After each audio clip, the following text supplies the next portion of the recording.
ஒரு அன்பை வைப்பதனால்தான் பரம அழைப்பு சொல்லுது. ஏன்னா நம்ம வீடு ஒரு ஃபங்க்ஷன் வைப்போம், சில பேர் கூட சாப்பிடுறது, சில பேர் என்ன பண்ணுவான் சொல்ல கூட வாங்க வாங்க. ஆனா முக்கியமான என்ன பண்ணுவான், வீட்டுக்கு போய் நின்று கூடப்பா நீ வந்தே ஆகணும்பா, நீ வந்தே ஆகணும், எனக்கு சாப்பிட்டே ஆகணும் அப்படின்னு சொல்லி பண்ணுவான். அது போல ஆண்டவர் நம்மை தெரிந்து கொண்டபடினால பரம அழைப்பை கொடுத்தார். அந்த பரம அழைப்பை கொடுத்த இயேசு யாரு அது சொல்றாரு பவுலுடைய சொல்றார். அந்த பரம அழைப்பை கொடுக்கப்பட்ட இயேசு கிறிஸ்து எப்படி வாழ்ந்தார், எதற்காக அவர் அழைக்கப்பட்டார்? பிதாவானவர் இந்த உலகத்துல பாவத்தை ரட்சிப்பதற்காக இந்த உலகத்துக்கு அழைக்கப்பட்ட இயேசு கிறிஸ்து உன்னை பரம அழைப்பாளர் உன்னை அழைத்திருக்கிறார்.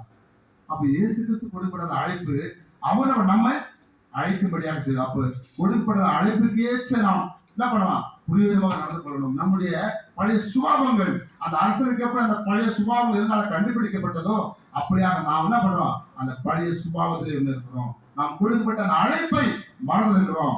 அடுத்த வசனம் படிங்க. 1 பேதுரு 1:15.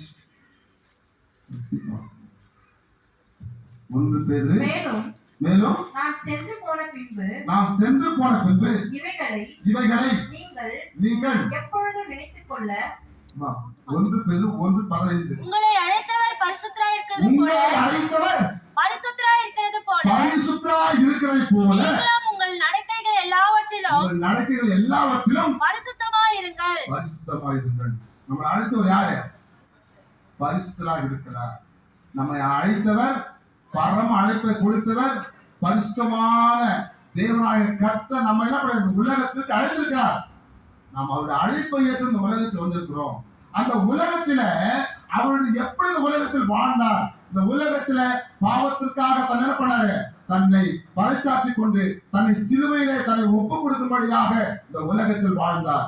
அவரை போல அவரை சொல்றாரு, என்னை போல நீங்களும் வரணும். என் பிதாவின் அழைப்புக்கு ஏற்ற அந்த உலகத்தில் வேலை செய்யற, ஆனால் என்னுடைய அழைப்புக்கு, என்னுடைய பரம அழைப்பிற்கு என்ன பண்றீங்க, நீங்கள் உங்களை அர்ப்பணித்துக் கொள்ள வேண்டும். அப்படி நீ அர்ப்பணித்துக் கொண்டவன் சொன்னாதான் நீ உண்மையான ஒரு ரட்சிப்பாகும். ஒரு ஒன்று இல்லை, நம்ம அநேகம் நம்ம சபைன்னு சொன்னா ரட்சிப்பு பெற்றுக்கொண்டோமா கேட்கிறாங்க. ரட்சிப்பனை என்னங்க, ரட்சிப்பனை என்ன? அதாவது ஒரு நல்ல அது ஒரு ஃபார்முலா. ரட்சிப்பு சொல்லும் பொழுது ஒரு மனுஷன் பாவியா இருக்கிறான், பாவியாக நாம் எல்லாம் பாவிகளா இருந்தோம். இந்த பாவியானவனுக்கு என்ன தேவை? சுவிசேஷம் தேவை.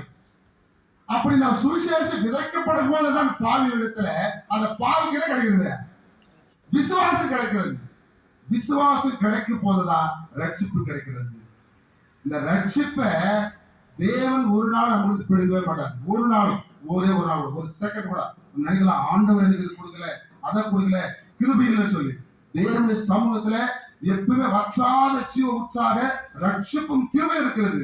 ஆனால் இது நம்ம கிட்ட எப்படி படைக்கப்படுது சொன்னா, பிசாசான இந்த உலகத்துல என்ன பண்றா, நம்ம கிட்ட இருக்கிற அந்த விசுவாசத்தை குறையும்படியாக செய்யறான்.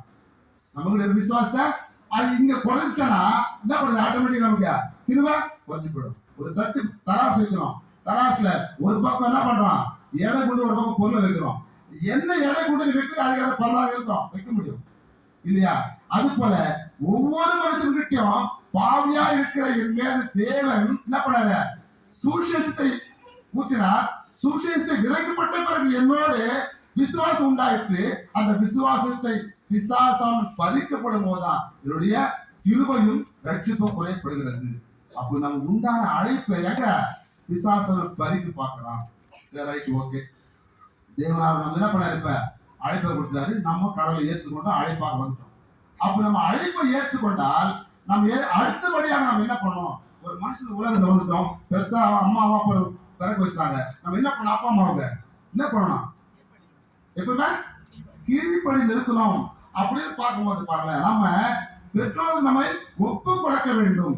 அப்படி ஒப்பு கொடுத்தாதான் நம்ம நல்ல பிள்ளையா இருக்க முடியும். என் பிள்ளை நல்லா படிக்குது, என் பிள்ளை பெரிய ஆளு, என் பிள்ளை கீழ்ப்படுது, என் பிள்ளை கல்யாணமே ஆகிப்போச்சு, குழந்தை இடத்துல ஆனாலும் என் பெற்றோர்களுக்கு என்ன பண்ணுறது, கீழ்ப்படி நடக்குது என்று சொல்லும்படியாக பெற்றோர் சொல்லும் பொழுதுதான் அவருக்கு இந்த உலகத்தில் இல்லாத பெரிய ஒரு அன்பும் ஒரு சந்தோஷமும் கிடைக்கும். அதே போல நம்முடைய பிதாவானவர் என்னுடைய மகனை என்னுடைய பிதாவான என்னுடைய உலகத்தில் அழைச்சாலே நான் என்னுடைய பிள்ளைகளை பரம அழைப்பாக ஏற்று கொண்டு வந்தேன்.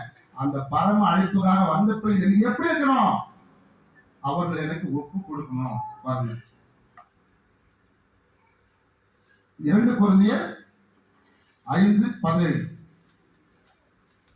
2 கொரிந்தியர் 5:17.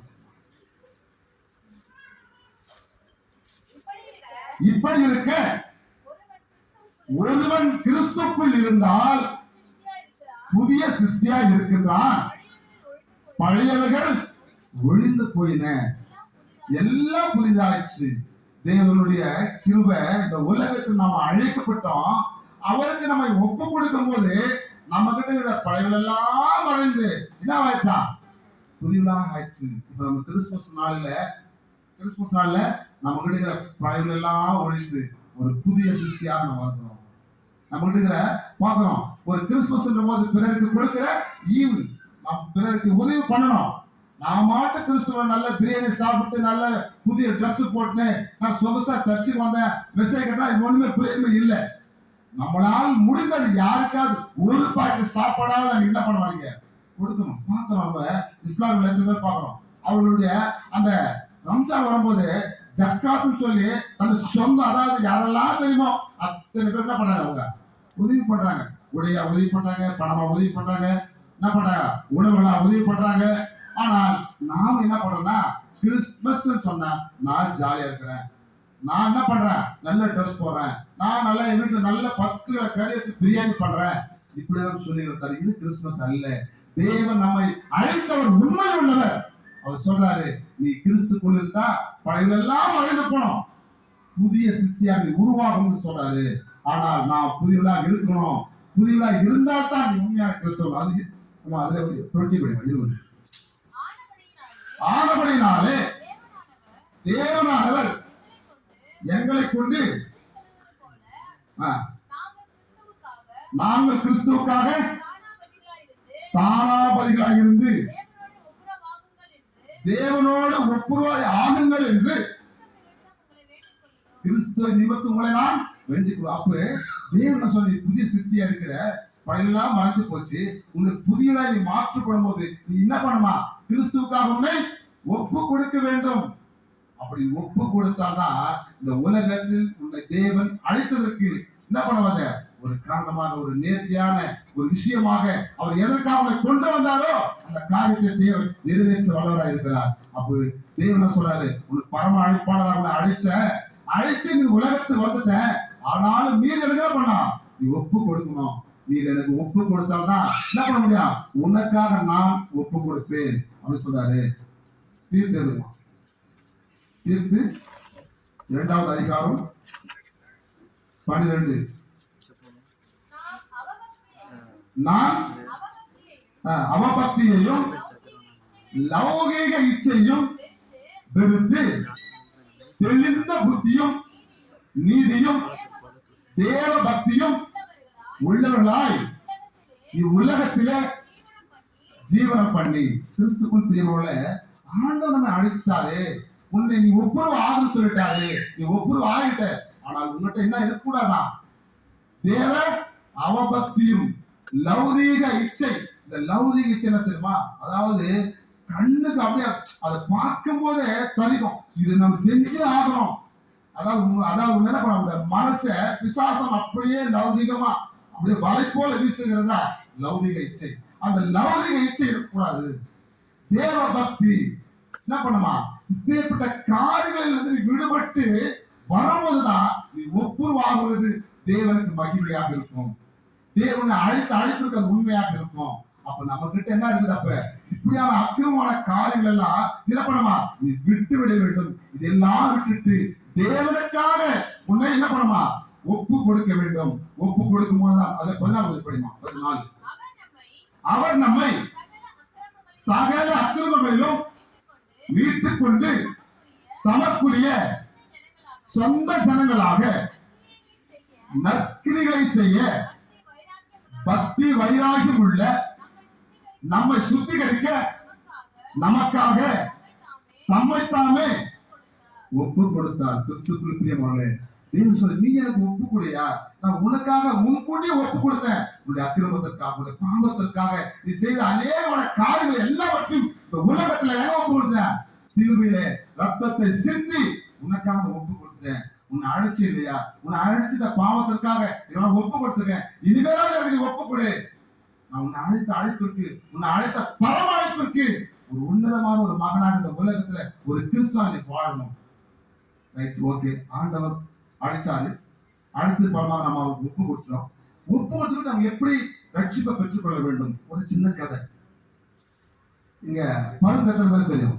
மருந்து தெரியுது என்ன இருக்குங்களா? தெலுங்கு சொன்னா கேட்ட யாராவது கை கிட்ட தெரியாதுன்னு சொல்லி யாருக்கு தெரியல. ஆனா இந்த ஈகல் சொல்லலையா, இதுல பல வகையான விதைகளோட பதவியான ரகங்கள் உண்டு. இதுல ராஜாளின்னு ஒரு கழுகு இருக்கு. ராஜாளி பருந்து. அதாவது இருக்கிற பதிலே, அதாவது ரொம்ப ஹைட்ல பறக்கிற பறவை ஒண்ணுதான். எந்த பறவை அது கூட ஈடு கொடுத்து பறக்க முடியாது. அந்த ராஜாளி என்ற அந்த பறவை மட்டும்தான் கழுகு. அந்த ராஜாளி கழுகு எங்க கூடு தெரியுமா? கூடு எப்படி தெரியுமா? பார்ப்போம், நிறைய பறவைகள்லாம் என்ன பண்ணுவோம், மரத்துல கட்டியிருக்கும். ஆனா இந்த ராஜாளி கழுகு என்பது ரொம்ப ஹைட்டா எந்த மரம் இருக்குதோ அந்த மரம் தான் கட்டுவோம். ரொம்ப ஹைட்டா கட்டும். அது எதில் கட்டும் சொன்னா முள்ளுதான் கட்டும். எல்லாம் முள்ளுதான் கட்டும். அந்த முள்ளால கூடுதல் கட்டும் போது அது என்ன பண்ண தெரியுமா? முள்ளுலே கூடுதல் கட்டி தன்னுடைய இறகுகளால, சில பகுதியில் பார்ப்போம் நிறைய புல்லெல்லாம் இப்ப என்ன பண்ணுதா அந்த கூட்டுக்குள்ள வச்சிருக்கோம், மெத்துன்னு இருக்காங்க. ஆனா இந்த ராஜாளி கழுகு என்ன பண்ணுமா? தன்னுடைய இறகுகளை மட்டும் பிடிங்கி என்ன பண்ணுமா? ஒரு மெத்தை போல உண்டாகணும். ஏன் சொன்னா தன் குஞ்சுகளை என்ன பண்ணாத மெத்தல் இருக்குன்னு சொல்லி கஷ்டப்படக்கூடாது. தன் பிள்ளைகளுக்கு கஷ்டமா தெரியக்கூடாது, அந்த முள்ளு குத்துமோ அப்படின்னு சொல்லி தன்னுடைய இறகுகளை என்ன பண்ணுவாங்க? அழகா மெத்த மாதிரி போட்டு வச்சிருந்தோம். மெத்த மாதிரி போட்டு வச்சு அதுல முட்டைய என்ன பண்ணுவான்? வச்சு குஞ்சு பறிச்சு உடனே என்ன பண்ண அனுதினமும் என்ன பண்ணாதுங்க? ஆகாரத்தை கொடுக்குமா.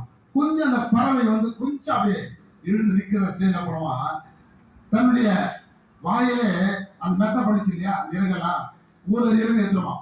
அப்ப எடுத்தா கொஞ்சம் இறகு எடுத்து என்ன பண்ணுவாங்க? முள்ளெல்லாம் நிற்கும். அப்ப அந்த குஞ்சு என்ன பண்ணாது? குத்தம். அது குத்தும் போது என்ன பண்ணாது? அந்த பறவைலாம் குத்த ஆரம்பிக்கும். அப்படி நினைக்குமா? அதாவது எந்த பறவை பாருங்க, தாய் பறவை உணவு கொடுக்கும் மேல பறவை நினைக்காது. சோம்பேறியா தான் இருக்கும். நம்ம கூட அப்படிதான். வீட்டுல வந்து பெற்றவங்க நல்லா போடுறாங்க, நல்லா பாக்குறாங்கன்னா நம்ம எப்படி இருப்பான்? சோம்பேறி. எங்க அப்பா பாத்துரு, எங்க அம்மா பாத்துக்குது, எங்க அண்ணன் பாத்துப்பான், எங்க தம்பி பாத்துப்பான். ஆனால் தனக்கு ஒரு கஷ்டம் வரும்போதுதான் அது எஃபெக்டே தெரியும். அப்படி அந்த பறவை குஞ்சு என்ன பண்ணுவான்? அந்த முள்ளு குத்துறப்ப கொஞ்சம் மெத்தையெல்லாம் இல்லையே, அப்பா இதை பாருப்பா, இது குத்துதுப்பா, இது என்ன பண்ண காப்பாத்துப்பா, இது போய் தொலை பண்ணுவா அப்படின்னு கத்துமா. கத்த பிறகு ஒரு 4 அடி போன பிறகு அந்த பறக்காது. அப்படி என்ன பண்ணுவா? இது தானா பறக்கணும், இது தானாக பறந்து என்னை விட மேலே வளருன்னு அந்த ராஜாளி கழுகு நினைக்குமா. அது நினைக்கும் போது அந்த கூட்டுக்குள்ள வைக்கப்படுறது அந்த இறகையெல்லாம் எடுத்துரும். ஏற்கனவே என்ன பண்ணல, வேற என்ன இருக்கும்? முள்ளு மட்டும் இருக்கும். குஞ்சு புகை முடியுமாங்கல்ல? முடியாது. அப்ப என்ன பண்ணுவாது? தானா பறக்கிற மனசு என்ன பண்ணும்? வந்துடும். அதுதான் சொல்லுவாங்க பெற்றோர்கள், பெரியவங்க.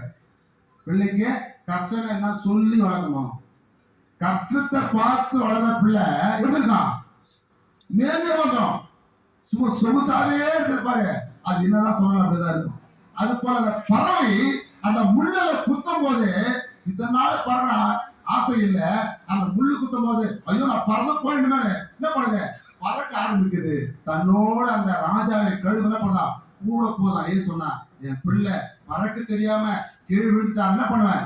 இறங்குனால பிடிச்சுக்கணும் சொல்லி தன் கூடவே போடுவான். கூட போகும்போது மேல பறக்கிற பறவை விட்டுட்டு எந்த பறவை பறக்க முடியாத குஞ்சு கீழே வருதோ அதை தன் இறங்குனால பிடிச்சு பறக்க கத்துக் கொடுக்கணும். அப்ப இந்த பறக்க கத்துக் கொடுக்கும் போது எப்படி பறவைகள் அந்த குஞ்சு மேல பறக்க ஆரம்பிக்குதோ தன் என்ன பண்ணுது? தன்னை காப்பாற்றுகிற திறன் அது வந்துருச்சு, தன் இறைச்சி அடைகிற திறன் அது வந்துருச்சுன்னு சொல்லி நம்பிக்கையோட இந்த கழுகு பண்ணா விட்டுட்டு வந்துடும். இதே போலதான் ஆண்டவன் நம்மை அழைத்தாரு பரம அழைப்பாக. உன்னை என்ன பண்ணாரு? உன்னை ஒப்பு கொடுக்க சொன்னாரு. நான் ஒப்பு கொடுத்தேன். எனக்கு ரட்சிப்பு வேணும்னு நான் சொல்லும் போது ஆண்டவர் என்னோட கூடவே இருக்கிறாரு. நான் கீழே விழாம மேலாக இருக்கணும், நான் என்ன பண்ணுவேன்? கீழாகாமல் மேலாகன்னு சொல்லி என்னுடைய பிதாவானவர் என்ன பண்ணாரு? என்னோட தொடர்ந்து என்ன பண்ணாரு? பிரயாணப்பட்டு கொண்டே இருக்கிறார். அதுக்காக பண்ணுங்க ஏசாயா 12வது அதிகாரம் 2-3. ஏசாயா புத்தகம் 12வது அதிகாரம் 2வது வசனம் 3வது வசனம். இதோ தேவனே என் ரட்சிப்பு, நான் பயப்படாமலும் நம்பிக்கையாய் இருப்பேன். கர்த்தராகிய யெகோவா என் பெலனும் என் கீதமுமானவர், அவரே எனக்கு ரட்சிப்புமானவர். நீங்கள் ரட்சிப்பின் ஊற்றுகளில் இருந்து மகிழ்ச்சியோட தண்ணீர் மொண்டு கொள்வீர்கள். கிறிஸ்துக்குள் பிரியமானவர்களே, எப்படி அந்த ராஜாளி கழுகு தன் பறவைகள் தன் குஞ்சுகளை பறக்கு வரைக்கும் துணையாக இருந்து பறக்க வைக்கிறதோ, அப்படியாக நாம் ரட்சிப்பின் ஊற்றை மொண்டு கொள்ளும் அளவிற்கு, பெற்றுக் கொள்ளும் அளவிற்கு எதனா கர்த்தர் நம்மோடு இருக்கிறார். உனக்கு கொடுக்கப்பட்ட அழைப்பு பரம அழைப்பு. நீ அந்த அழைப்பின் மூலமாக உன்னை நீ ஒப்பு கொடுக்கும் போது அந்த ரட்சிப்பு என்ற அந்த தண்ணீரை நீ மொண்டு கொள்ளும் வரைக்கும் தேவ கர்த்தர் நம்மோடு கூட இருக்கிறார். அவர் யோகோவா ரட்சிக்கிற தேவன், அவர் மாத்திரமே நமக்கு ரட்சிப்பு பெற்று சொன்னார். நிச்சயமாக என்ன பண்ணோம், உன்னை அழைத்தவருக்கு நீ உண்மையாக ஒப்பு கொடுக்கும் போது உனக்கு ரட்சிப்பு நிச்சயமாக இருக்கிறது. நமக்கு அந்த ரட்சிப்பு என்று வரும்பொழுதுதான் நம்முடைய எல்லா விதமான காரியங்களும் நம் செய்கிற பாவம் எல்லாம் மன்னித்து நம் ரட்சிப்பு பெறும்போது உத்தமனாக உண்மையான ஒரு கிறிஸ்தனாக வாழணும். அப்படி நான் உண்மையாக வாழ வேண்டும் சொன்னால் தேவனுடைய அழைப்புக்கு ஏற்ற பிள்ளையா இருக்கணும். தேவனுடைய அழைப்புக்கு ஏற்ற பிள்ளையா இருக்க சொன்னால் தேவனுக்கு நீ கீழ்ப்படிந்து அவருக்கு ஒப்பு கொடுக்கிற நீ மகனாக வாழணும். உன்னை நீ ஒப்பு கொடுக்கும் பொழுதுதான் உன்னில் இருக்கிற காரியங்கள் எல்லாமே வாழ்ந்துவிடும். உண்மையாக சொல்றேன், இதனால கூட தேவன் மட்டுமாக எனக்கு இங்க நிறுத்தி பேச சொன்னா உண்மையை ஒரு அந்த சாட்சியை சொல்லி ஆகணும். இதை காலையில் நான் எழுந்து வரும்போது பணி விட்ட வீட்டுக்கு வரும்போது 2:30 மணி வரும்போது என்ன நடக்க முடியல. நகர் பஸ் ஸ்டாண்ட்ல இருக்கிற 2 மணிக்கு என் காவல் எடுத்து வைக்க முடியவில்லை. நடக்க முடியாமல் எத்தப்பா நான் எப்படியாவது வீட்டுக்கு போயிடணும். நடந்து நான் தட்டி உட்காந்து நடந்து வீட்டுக்கு 2:30 மணிக்கு வந்து 1/2 மணி நேரம் நடக்க முடிச்சேன்னா நான் 2 நிமிஷம் நடப்பேன். 2 நிமிஷம் பஸ் ஸ்டாண்டுக்கு வீட்டுக்கு 2 நிமிஷம் நடந்து போயிடுவேன். அப்படி கூட நான் நடக்க முடியல. நடந்து வந்து வீட்டுக்கு படுத்த வீட்டுல ஒண்ணு சொல்லலை, என்னோட கால் இருக்கு படுத்து எல்லாம் தூக்க வரல, தூங்க முடியல. ஜெபிச்சுட்டே ஆகல. நாளைக்கு நான் உங்களுடைய வார்த்தையை நான் சொல்லணும், அதுக்காக நீ எனக்கு கொஞ்சம் ஒரு அவகாசம் கொடுங்க. என்ன அந்த என்னுடைய கால் இல்லை, அந்த வலி இல்லாம பண்ணுங்க சொல்லி. ஆனாலும் என்னால் முடியல. காலையில் எழுந்தேன், டாக்டருக்கு போன் பண்ணேன். ஒரு மெடிசன் கொடுத்தாங்க. அந்த மெடிசன் சாப்பிட்டோன்னு அவர் நல்லா இருக்குது, படுத்து தூங்கிட்டேன். மீண்டுமா நான் 4 மணிக்கு எழுதும் போது என்னால் நடக்கவே முடியல. வீட்டு சொல்லிட்டு என்னால் முடியலமா மிஸ், என்ன பாருங்க நான் காலையிலே போகிறானா நான் வந்து நான் சீக்கிரமான, ஆனால் வரணும்னு பிரயாசப்பட என்னால் வர முடியல. ஆனாலும் வந்து தேவனை கற்று நாளில நாங்கள் இங்க வந்த பிறகு நான் குமார் சுதா மூட்டை செபிக்கும் போது கண்ணீரோடு நாங்கள் ஜெபிச்சாங்க. அவர் சாட்சியா இருக்கணும் சாமி, காரணம் வழி கூடாது. நான் செபிக்கும் போது நான் ஒரு 1/2 மணி நேரம் நிற்பதுக்காக இருக்கு ஒரு திராணனை கொடுங்க சொல்லி நான் செபிக்கும் போது என் தேவன் உண்மையாகவே நான் உணர்ந்தேன். நினைக்காத வாய் நான் பேசிடலாம், ஆனால் உணரும்படியாக என் தேவன் வலிகளை கொஞ்சம் கொஞ்சமாக என்னை நீக்கும்படியாக நான் நீங்க நிற்க எனக்கு ஆயத்தமாய் என்னை அதுக்குள்ளாக கருணை கொடுத்தார். தேவன் என்னை ரட்சிப்புள்ளாக கொண்டு வந்தனால்தான் நான் நின்று பேசிட்டு இருக்கேன். நிச்சயமாக எனக்கு இருந்த அந்த வலிக்கு ஒரு 1/2 மணி நேரம் நடந்த 2 நிமிஷம் நடக்க ஒரு நடைய 1/2 மணி நேரம் நடந்து சொன்னா நீங்க 1/2 மணி நேரம் நிற்பதற்கு எனக்கு தேவ கருணை கொடுத்து மாந்தவர்களுக்கு போல ஒரு கருணை கொடுத்தபடினால தேவன் ஸ்தோத்திரிக்கிற கடைசி ஒரு வசனத்தை சொல்லி நான் முடிக்கிறேன். 1 நாளாகமும் 16:23 1 நாளாகமும் 16:23 பூமியின் சகல குடிகளே கர்த்தரை பாடி நாளுக்கு நாள் அவருடைய ரட்சிப்பை சுவிசேஷமாய் அறிவியுங்கள். ஆமென். தேவனுடைய பிள்ளைகளே, இந்த வார்த்தை உண்மையாக பேசணும். நாம் கிறிஸ்துவின் வந்திருக்கோம். நம்ம இங்க எதுக்கு வந்து கொடுத்துருக்க அவருடைய ரட்சிப்பை சுவிசேஷமாக பாடி துதித்து அவருடைய வார்த்தையை விதைக்க நாம் என்ன பண்ணுங்க, சுவிசேஷத்தை அறிவிக்க நம்ம தேவனை கர்த்தர் இங்கே நம்ம கொண்டு இருக்கிறார். அதன்படியாக தேவன் இந்த கிராமத்தை ஆசீர்வதிக்கணும். இந்த வார்த்தையின் மூலமாக ஆங்காங்கே உட்கார்ந்து இருக்கிற பெரியோர்கள் சிறியோர்கள் ஒலிபெருக்கி மூலமாக கேட்டுக் கொடுக்கிற அத்தனை என் தேவ பிள்ளைகளும் இந்த வார்த்தையின் மூலமாக ரட்சிக்கப்படணும். அவர்களுக்கு தேவ கொடுக்கப்பட்ட பரம அழைப்பு அழைப்பதன் மூலமாக அவருக்கு ஒப்பு கொடுக்கப்பட்டு அவர் ரட்சிப்பை பெற்றுக்கொள்ளும்படியாக இந்த நாளிலே நம்மையும் நம்முடைய சபையார் கொண்டு இந்த கிராமத்தில் இப்படியான ஒரு சூழ்ச்சியை அறிவிக்கும்படியாக தேவன் தெரிந்து கொண்ட கிருபைக்காய் கூடான கொடி சொல்லி இருப்போம். நாள் கூட இப்படியான என் தேவன் மீண்டுமாய் ஒரு விசை கடந்த ஆண்டில காட்டிலும் இந்த ஆண்டில் இங்கு பேசும்படியாக தேவன் அடியானை கொண்டு வந்த என்னையும் குடும்பத்தையும் இங்கு பெறப்பட்ட தயவுகளுக்காய் மீண்டுமாய் ஒரு விசை நான் நன்றி சொல்கிறேன். தேவன் தாமே இந்த நாளிலே கொடுக்கப்பட்ட வார்த்தைகளுக்காய் கூடான கொடி ஸ்தோத்திரம் இருந்து கர்த்தர் தாமே இவருக்கு ஆசீர்வாதம் கொடுப்பாராக. ஆமென், ஆமென், ஆமென்.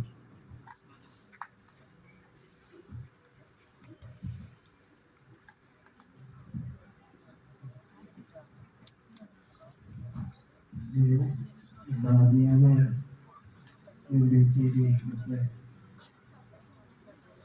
அவன் கடவுளுக்காக கடவுள் அவரை